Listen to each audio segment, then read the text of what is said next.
Anakku terpesapa. Apa yang terjadi di likut lon kah sabe kaken dan fitnah lon melikut. Padahai getanyo ngenakra, padahai kasabe kalaki rukok lon sabe ku bayar ku pika kahla sahabat lon.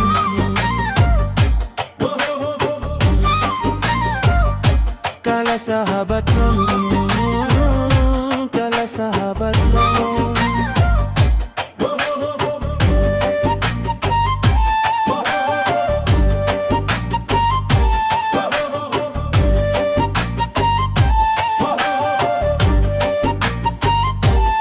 Seharus jika kabela lalun sabe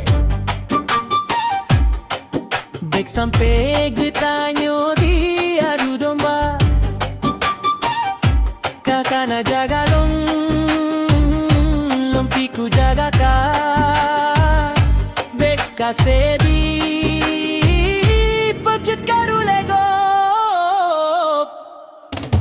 Jadi bekleka kakhen kelon meliko Lompen hubu bayu ku pika beka laki leru kok dan ku piba kelon Bahu bekati omeli kekarun Lon kan ku pio nyuka kala gengan jadi bekele menai kawan kala sahabat lon.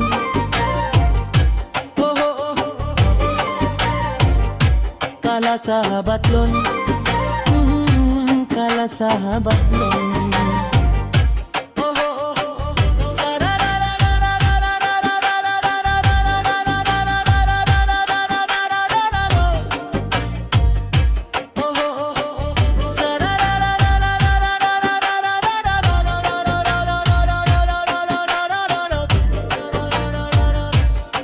Seharus jika urang bela lon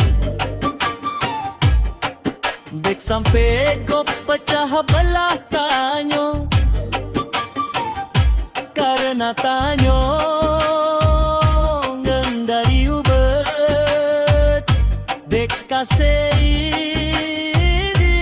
adu dan balegop. Jangan kira lon hanapku terpesapa. Hal yang terjadi di likut lon kah sabe kahen dan fitnah lon melikut.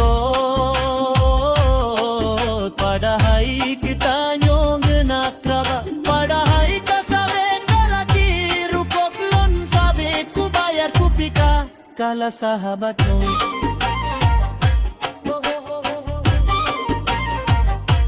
Kala sahabat lon, kala sahabat lon.